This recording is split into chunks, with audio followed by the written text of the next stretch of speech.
Hi guys, PD here, welcome to the channel, welcome to another new video. Today we're checking out Anne Frank's house in VR. This is on the Oculus Home. This is a 360 experience. It's not photographic, it's all being rendered in real time. I'm going to jump straight into the story mode. This room looks really nice.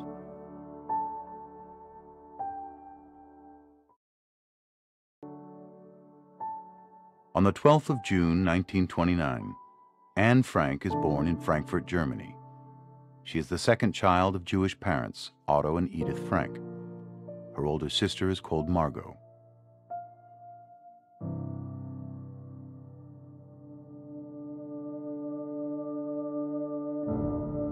In 1933, when Anne is 3 years old, Adolf Hitler and the Nazi Party rise to power in Germany. The Nazis, building on existing anti-Jewish sentiments, blame the Jews for many of Germany's problems, and Hitler's government soon passes laws that turn Jews into second-class citizens.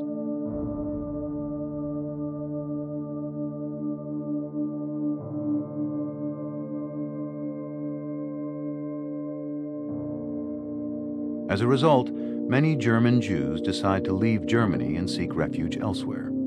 The Frank family moves to Amsterdam, the Dutch capital, where Otto Frank establishes his own business. The family settles in, leading a normal life for a number of years.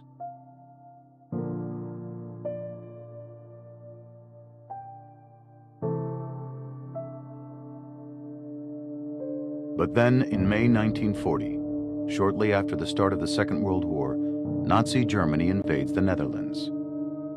It installs an oppressive regime and starts isolating the Jewish population. In 1941, the situation worsens as the Nazis start to carry out raids, arresting Jewish men and transporting them to concentration camps in Nazi Germany.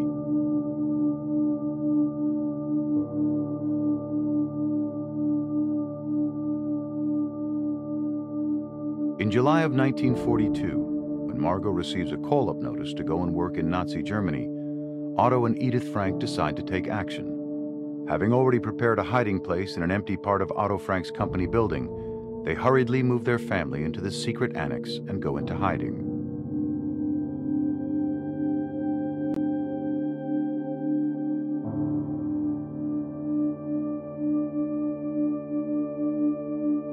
Here, the Frank family is soon joined by 4 other Jewish people: Otto's co-worker Hermann von Pels, his wife August, and their son Peter, and one of Otto's friends, Fritz Pfeffer.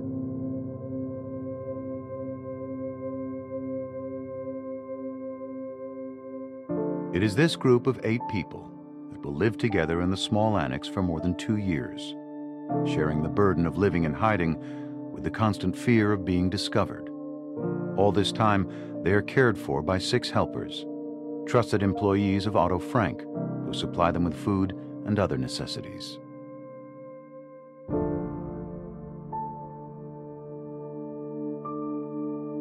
During this period, Anne, then a young teenager, keeps a diary, writing about her feelings and experiences in the annex, about the events taking place in their secret hiding place, its entrance hidden behind a revolving bookcase.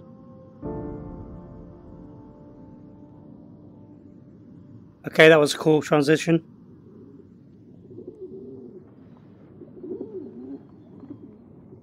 Countless friends and acquaintances are on their way to a horrible destination. Night after night, the green or grey military vehicles drive by, ring every bell to ask if Jews live there. If so, the whole family has to go along right away. If not, they move on. No one can escape their fate unless they go into hiding.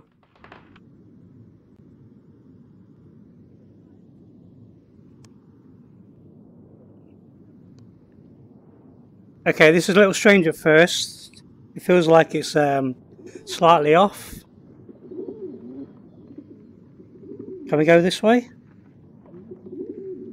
I've got a little pointer here. Right. Found the bookcase. Our hiding place has now become a true hiding place. Mr. Kugler, you see, thought it would be better to place a cupboard in front of our door. But then, of course, a cupboard on hinges that can open like a door. Now, when we want to go downstairs, we have to duck first, then jump. After 3 days, we were all walking around with bumps on our foreheads, because everyone kept banging their heads against the low doorway. Peter then made the door frame as soft as possible by nailing to it a cloth full of wood shavings. We'll see if it helps. Okay, so mind my head. Straight across from the door, a steep set of stairs. To the left, a little hallway and a room, which is to be the Frank family's living room and bedroom.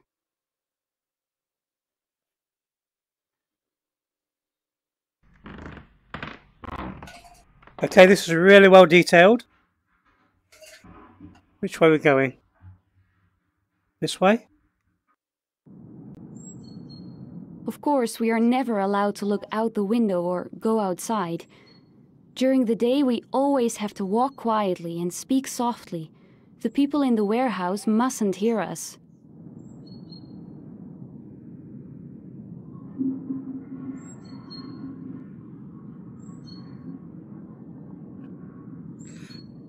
The ambience and the sound effects are really nice.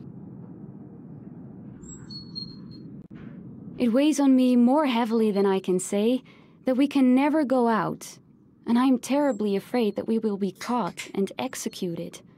That, of course, is not a very pleasant prospect. Okay, this is really well detailed. It's got lots of little dust particles floating around. That looks really cool. It's all in 3D.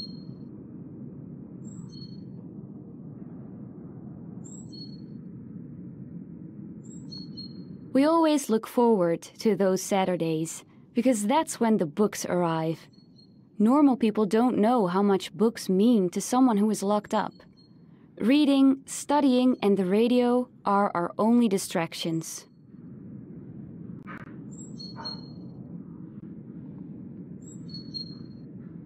There's a really cool sunlight effect coming through the window as well.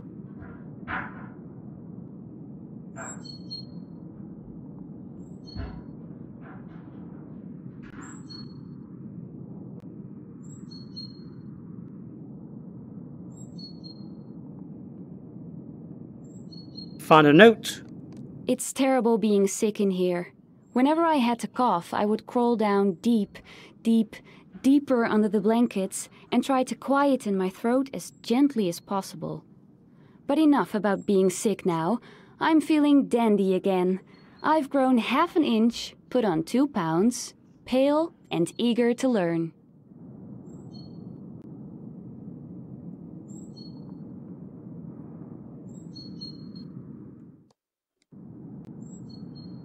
Our little room, with its stern walls, was very bare until now, thanks to Father, who had brought my whole collection of picture postcards and movie stars here beforehand. I have been able to treat the walls with a pot of glue and a brush, and so turn the entire room into one big picture.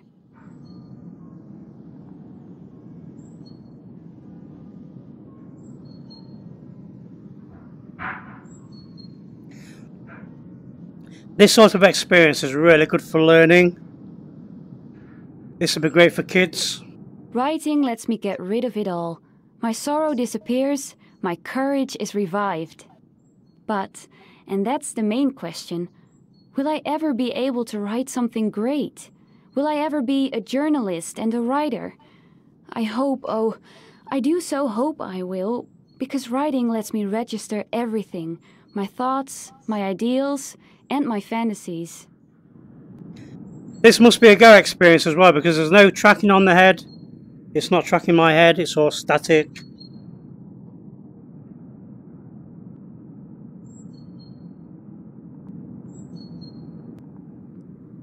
Head to the window.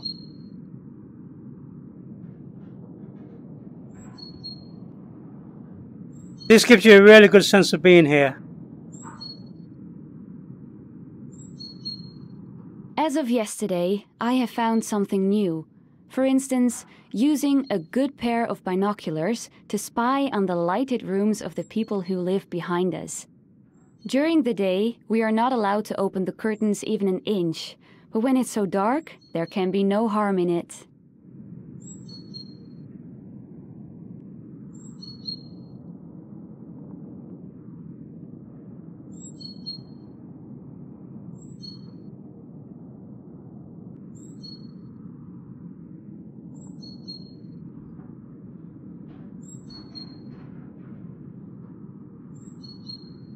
Lots of pictures and memories on the wall. My hopes are fixed on the time that will come after the war.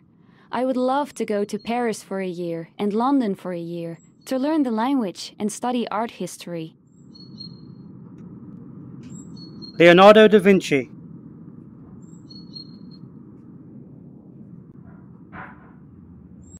Oh, it's got dark. I can hear airplanes going above my head.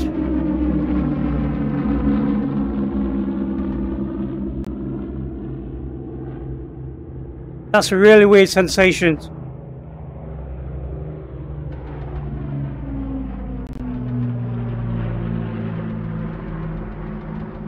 I feel bad for lying in a warm bed, while my dearest friends are out there somewhere, thrown or fallen to the ground. I even become afraid myself when I think about all those to whom I have always felt so close and who are now in the hands of the cruelest brutes who ever existed.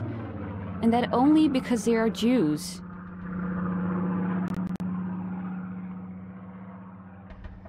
I can hear what sounds like Spitfires and Hurricanes flying over my head.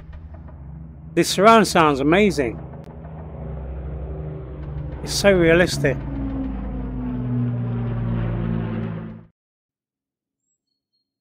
Margot and Mother are on pins and needles.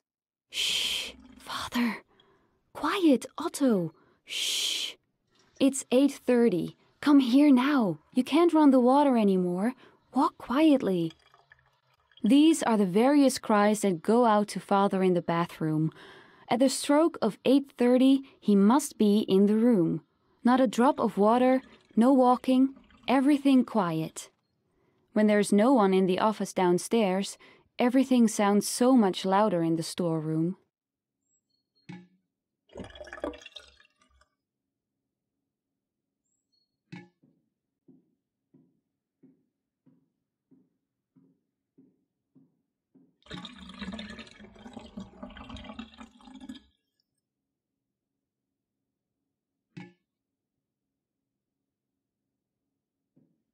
I have changed, and very thoroughly too. Totally and in every way. My opinions, outlook, judgment, appearance, inner life, everything has changed, and I am pleased to say, because it's true, for the better.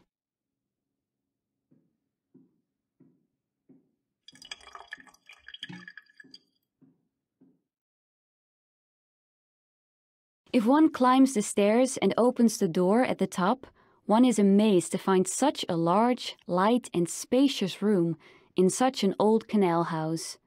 The kitchen, in other words, and also the bedroom of Mr. and Mrs. Van Pels, the common living room, dining room and study. Okay, I can hear somebody walking above me.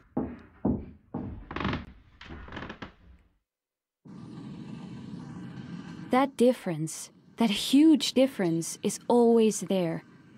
One day we're laughing about the ridiculous side of being in hiding, but the next day, and for many days after that, we are afraid. You can see the fear, tension and despair on our faces.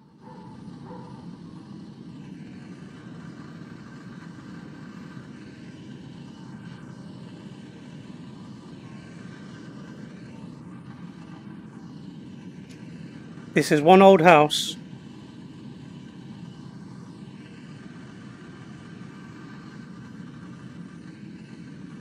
Found an old radio. This is The Day, the English radio set at 12 o'clock. And rightly so, this is The Day. The invasion has begun. The Annex in an uproar. Could it really be that the long-awaited liberation is on its way? The liberation about which we've talked so much, but that is still too lovely, too fabulous to ever come true. Could this year, this 1944, grant us victory?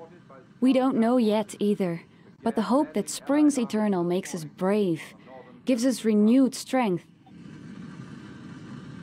A little later, that General Montgomery is in command of the army group carrying out the assault. This army group includes British, Canadian, and I can manipulate the radio with my controller just by moving my hand around. the Allied Commander-in-Chief, General Eisenhower.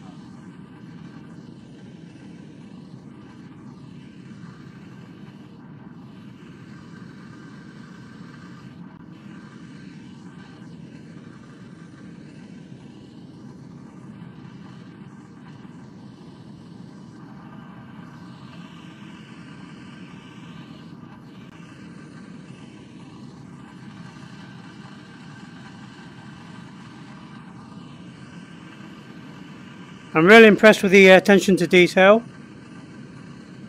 During the 21 months we've been here, we have gone through quite a number of food periods. By food periods, I mean periods during which one gets nothing else to eat but a certain dish or certain vegetables. It is not nice at all to have to eat sauerkraut, for example, every day at lunch and at dinner again. But when you're hungry, there are lots of things you put up with.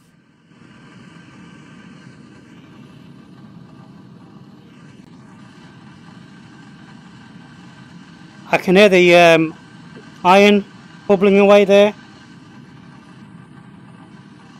These are some old irons.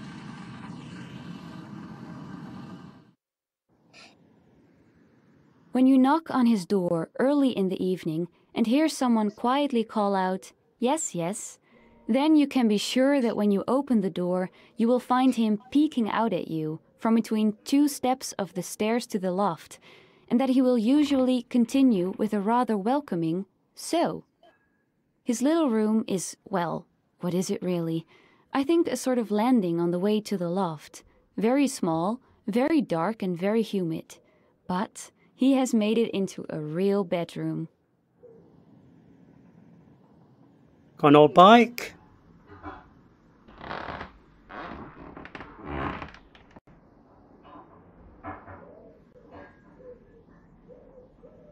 There's a lot of creaking about. Some old clothes.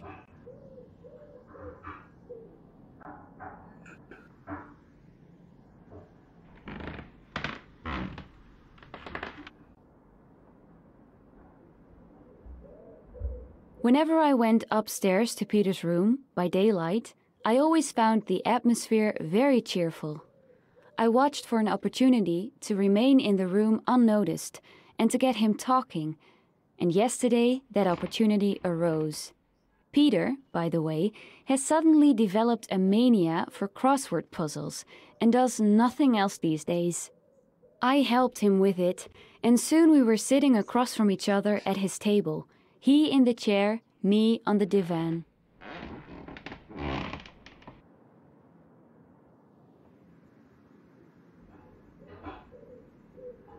Do you really think that father and mother would approve of me sitting on a divan with a boy, kissing? A boy of 17 and a half and a girl of almost 15? I don't really think so. But I have to rely on myself in this case. It's so peaceful and safe to lie in his arms and to dream. It is so exciting to feel his cheek against mine. It's so lovely to know that someone is waiting for me.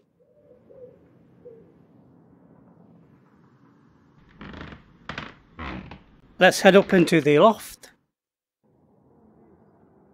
I've reached the point where it doesn't matter much anymore whether I die or whether I live on. The world will go on spinning without me, and I can't do anything to change events anyway.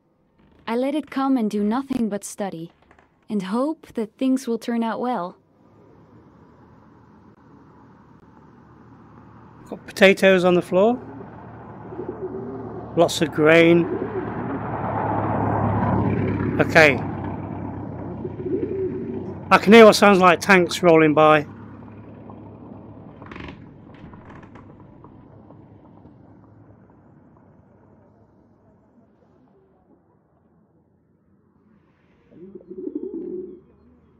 I go up to the loft almost every morning to let the stuffy indoor air blow out of my lungs.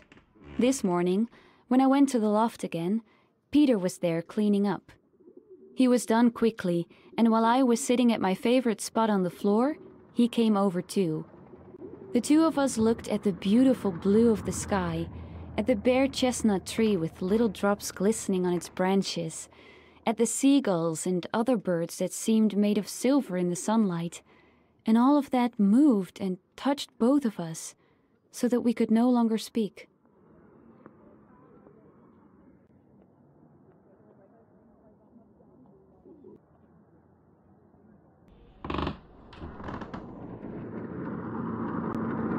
Oh, pegs.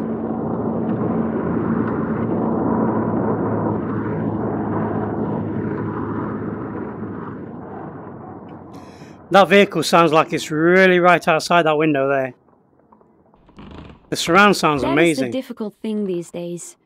Ideals, dreams, lovely expectations barely rise up before being struck down by the most horrible of realities, and so destroyed completely. I see how the world is gradually being transformed into a wasteland. More and more loudly, I hear the incoming thunder that will kill us too. I feel the suffering of millions of people, and still, when I look at the sky, I think that all this will finally turn out for the good. That this hardness too will stop.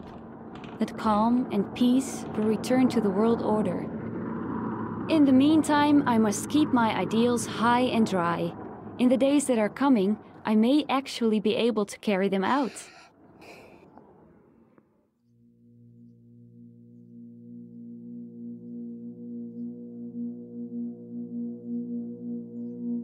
On the morning of the 4th of August, 1944, the hope Anne is holding on to is suddenly all lost.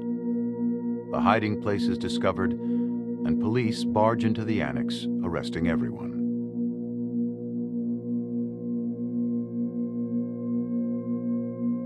The group is transferred to Auschwitz, and men and women are separated upon arrival.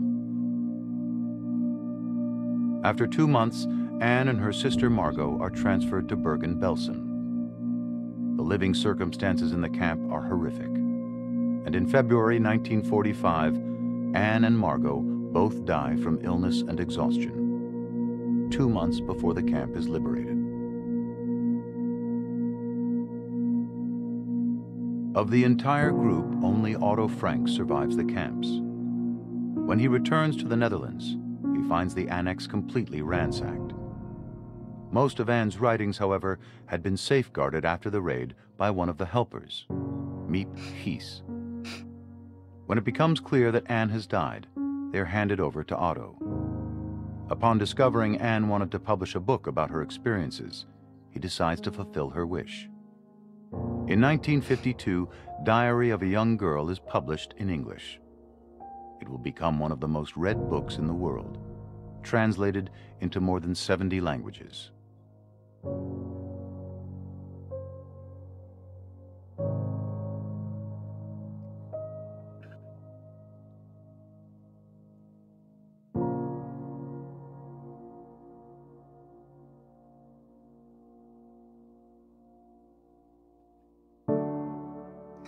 Such a sad story, but what an amazing experience. Okay guys, thank you for watching. I hope you enjoyed the video. Please leave a like and subscribe if you want to see more. Be sure to hit my little bell, and I'll see you in the next one. Bye.